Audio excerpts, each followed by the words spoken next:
রান্না করতে আমার ভালোই লাগে, কিন্তু মাঝে মাঝে স্টেপ বাই স্টেপ মেথডগুলো ফলো করতে না আমার একদম ভালো লাগে না। মাঝে মাঝে মনে হয় সব কিছুকে একসাথে মিশিয়ে রান্নাটা করে ফেলি।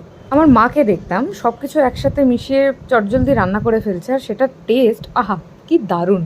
তাই যখনই তন্দুরি খাওয়ার ইচ্ছে হয় তখন এইভাবে পুরো মশলাগুলোকে মিক্স করে নিই, আর তারপরে তন্দুরিটা বানিয়ে খেয়ে নিই। না হলে রেসিপি বুক অনুযায়ী যদি আমি রান্না করতে যাই তাহলে তো ভাই অনেকটা সময় লাগবে, আর বেশি সময় তো হাতে নেই। তাই আমি মাঝে মাঝে এরমভাবেই তন্দুরি বানিয়ে খেয়ে নিই।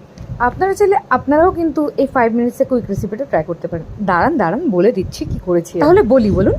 একটা ফ্রাইং প্যানে অল্প একটু সর্ষের তেল আর একটু কাশ্মীরি লঙ্কার গুঁড়োকে হালকা গরম করে নেবেন। একদম শুরুতে যখন দেখলেন যে একটা লিকুইড আমি ঢালছি রেড কালারের, ওটা ছিল সর্ষের তেল আর কাশ্মীরি লঙ্কার গুঁড়োর কম্পাইল মিক্স। এবার আপনি চাইলে জল ঝরিয়ে হাঙ্কার্ড বানিয়ে সেই দইটাকে ইউজ করতে পারেন, অথবা বাড়িতে পাতা দইয়ের 2-3 চামচ নিয়ে ভালো করে মিক্স করে নিন ওই তেল আর কাশ্মীরি লঙ্কার গুঁড়োর মিক্সচারটা। এবার একটু আদা, রসুন আর কাঁচা লঙ্কাকে ভালো করে বেটে নিন। সাথে একটু যদি ধনেপাতার ফ্লেভার দিতে চান সেটাও দিতে পারেন। এবার ওই আদা রসুন বাটাটাকেও ওই মিক্সারটার সাথে মিক্স করে ডিম চাইলে দিতে পারেন, সেটা সম্পূর্ণ আপনার ইচ্ছের ওপরে। ডিম না দিলেও তন্দুরি আপনার হবেই। নুন দিতে ভুলবেন না কিন্তু, হ্যাঁ। আর যদি একটু মিষ্টি খান একটু চিনিও দিতে পারেন।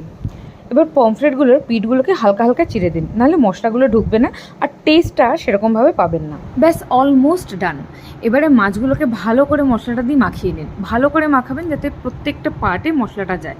মশলাটা দিয়ে মাখানোর পরে ফ্রিজারে কিছুক্ষণের জন্য রেখে দিন সেট হওয়ার জন্য। এবার কড়াইকে ভালো করে গরম করে হালকা একটু তেল ব্রাশ করে মাছগুলোকে দিয়ে দিন, আর হাই ফ্লেমে ফ্রাই করলে কি হয়, মাছের বাইরের পার্টটা ফ্রাই হয়ে যায় একটু ভালো করে, আর ভেতরের ময়েশ্চারটা লক হয়ে যায়, আর সাথে তন্দুরিটা খেতেও খুব জুসি লাগে। তাহলে দেখলেন তো, এইভাবেই কিন্তু কড়াইতে পমফ্রেট তন্দুরি বানানো যায়।